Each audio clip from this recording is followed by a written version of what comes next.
Back to the rival StarCraft League. My name is JaKaTaK, and with me is the lovely Koshkii.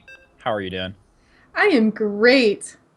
Excited we've got another series. Yes, and not only that, we have our first Zerg of the evening. Yay! I play random. It's been debated in chat. Kabush has been giving me a hard time, but I play random. But deep inside my heart of hearts, it beats like a Zerg. I am one with the swarm, and it gives me all kinds of lovely swarmy feelings to see the Zerg swarm. And as such, spawning in the top left-hand corner of the screen of the map, it's Olrena, and it's a 13 pool from Echo, who is playing under a Smurf. And his opponent in the bottom half of this map, we have got our orange Protoss from TA Pro. It is Fusion. So 13 pool, kind of common on Olrena, just because, Zergling harass. It's pretty strong, as the Zerglings can get right across that bridge, get there quick, do a lot of damage. But Fusion, probably feeling a little bit, uncomfortable having not scouted yet. Might see those lings, might see the aggression early enough to defend against it. Well, one of the cool things as a Protoss player on this map is if you need to buy some time, you can just start dropping pylons in that little small bridge. But looks like he's going to be out of position to pull that kind of defense off. And we got tons of lings coming out here. This is a bit of a problem. He really needed some kind of a delay. There's going to be... He's not... What is he waiting for? The one adept. Here we go. There's the pylon. He's going to try and buy time over here. It's a very scary scenario. A lot of surface area on that pylon. And then there's going to be quite a bit of surface area on the remaining two as well. A lot of time left for that adept. And everything's unpowered. Oh my god. This is an absolute Protoss nightmare. This is the reason why we don't see this map very often, because if you do your normal thing, you will get punished by the players doing the abuse of the map, which is what you should be doing. No power, no adept. Oh my god, the sadness and the pylons everywhere. If you like to drink Protoss tears, open up your glass, let it fill up completely, because that's, the only thing that we're going to see for the rest of this map is that's the mothership core is trying, but there's just so like many a mother lanes. will try. It doesn't matter. You're trapped. Your son, your daughter is trapped under a car. The mother will lift it up. The mothership core is trying to do that, but unfortunately, A pylon, it is going to finish though. The overcharge can go down. The adept can finish, but at what cost? at the cost of one base versus 3. And we have the ghost of the adept moving out now. But if it leaves, all these Zerglings are going to run in. It's a rough scenario to deal with. And it's one of the reasons why I love this map, because it's so fun and exciting. As a player, though, it's awful sometimes. It is. Let's be honest. It's a different map for sure. It is definitely favorable to, some high aggression. At the same time, what was I trying to say there? At the same time, you can almost expect it at this point and try and work your build around it. Absolutely. And Fusion having a lot of trouble there overall. A lot of lost minerals because of all those dead pylons. A lot of extra minerals spent when you don't want to be building pylons at that point in time. You only have a little bit of supply. You don't need 10 pylons. Gonna come in here, though, and start to get some kills and start to sort of claw back at the issue here, which is, okay, 31 to 35 supply. You might look at that and say, oh, not that big of a deal. SoMuch is only, a couple supply ahead. The real scary part here is 3 hatcheries. That's a lot of larvae, and that's the capability to just have this exploding economy, which is incredibly scary. Wouldn't be surprised at all if we just see a quick saturation, drop the Roach Warren, and hammer the Protoss to death. And I mean, speed is already finished, so there's potential to just overwhelm with speedlings here too. Absolute speedlings overwhelming is always a possibility and always quite scary. Love the Zergling skin, gigantic wings. You can definitely tell they're speedlings. Thank you for that. And gonna move out with some more adepts here, trying to be as aggressive as possible. The pylon overcharges are gonna clean up these lings quite quickly. Fusion realizes I've got to get some work done, and I should probably do it soon before, you know, Echo gets too much of a, lead here. Yeah, and it looks like our Zerg player is going to be stopping at 38 drones, has gone into Ling and Roach production. This is the trigger. This is the moment. Going to make it happen. Going to be taking gases behind this as well. He's only had one for quite some time. But now with those 3 gases on 3 base, going to be able to support really strong Roach production and just this constant hammer of doom and death that is the Roach. Not a very precision instrument, mostly just a bludgeoning one. But when you're ahead this far, a bludgeoning instrument is oftentimes what's called for. Yeah, and you know what? There is the Adept upgrade on the way and a lot of gateways, which makes this look like a 7 or 8 gate Adept attack.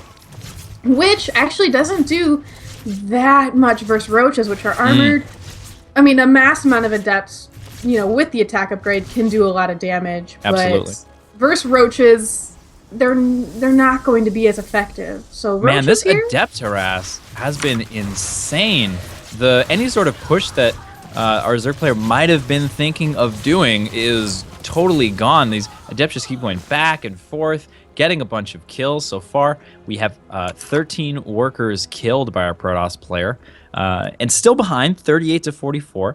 But that third base not as important when you're at the 44 and sub 44 marker for workers, and just having to build all those workers. I mean, that's so many more units that wouldn't have built. Had that harassment not happened, all those drones could have been Roaches, and there would be a big attack coming in from the Zerg. But giant Adept.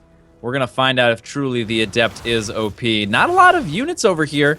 Went into a big drone move after that initial attack and might be paying the price here.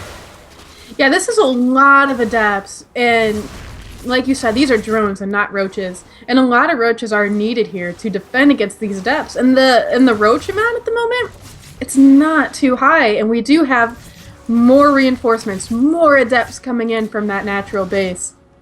Yeah, such a rough situation where Roach speed is not done yet, and there isn't creep really totally connecting these bases, so making it even more difficult, especially with the Queens, to defend these kind of situations. Roach speed will be finishing up now, which is going to help significantly, and we do have some of these more cat and mouse games back and forth, making some moves here. Got 2 large groups of Adepts. I love this. Not just keeping them all in one clump, but using them in 2 control groups back and forth here and trying to make them happen.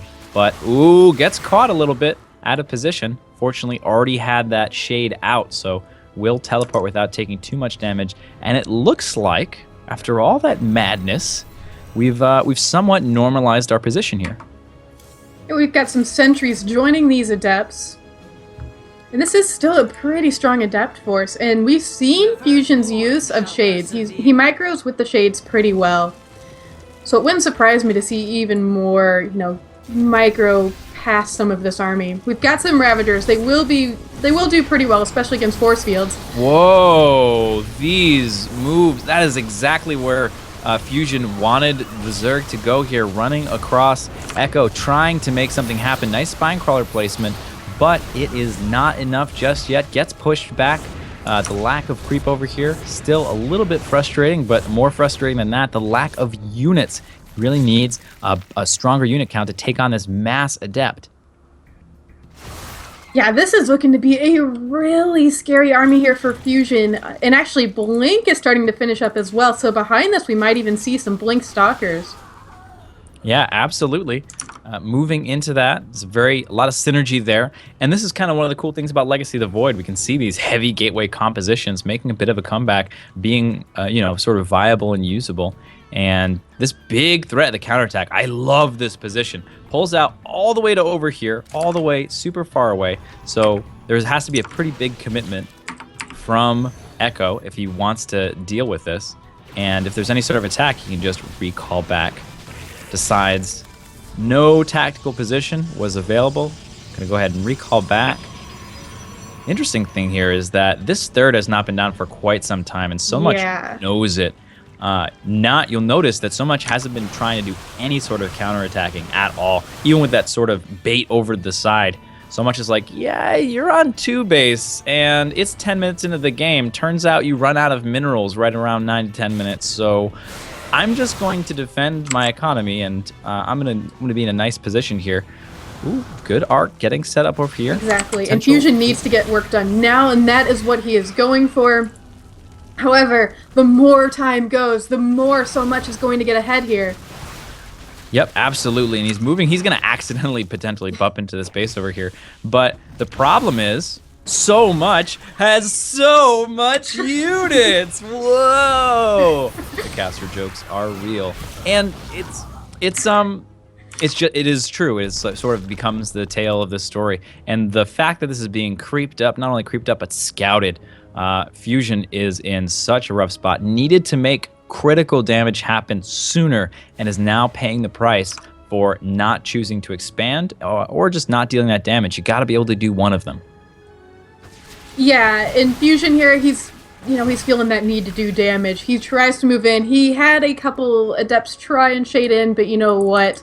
SoMuch was ready for it. And now the army supply does favor SoMuch, 134 to 106. Yeah, really nice splitting over here. Not pulling that rookie mistake of having all your units in one big clump. Going ahead, sending just what he needs to defend that adept run by and letting everything else fight the main army. Big surround over here.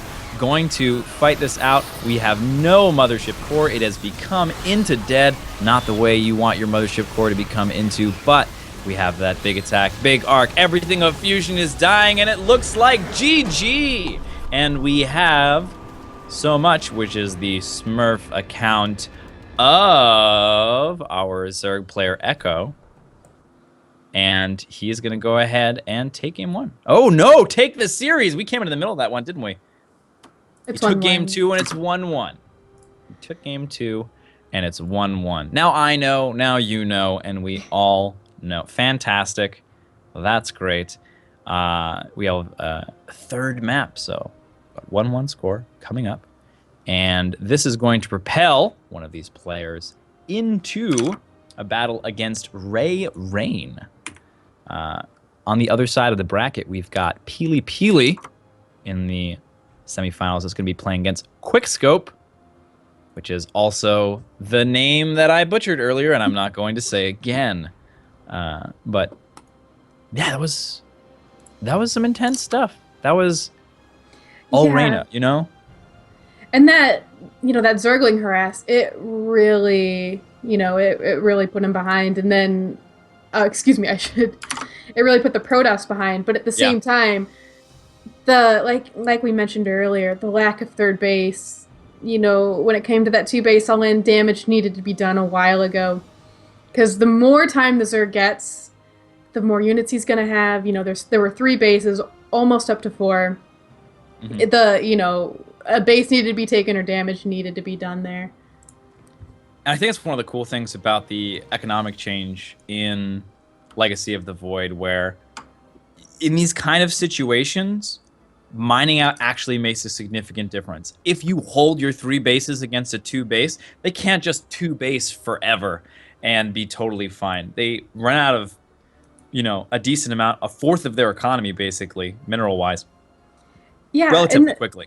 And that's a lot different, I feel like, from HOTS. Because in HOTS, you could be on 2 bases for a while, especially as Protoss. Yeah. And get a lot done. That's very honest of you. I like that. Especially as Protoss. That was good.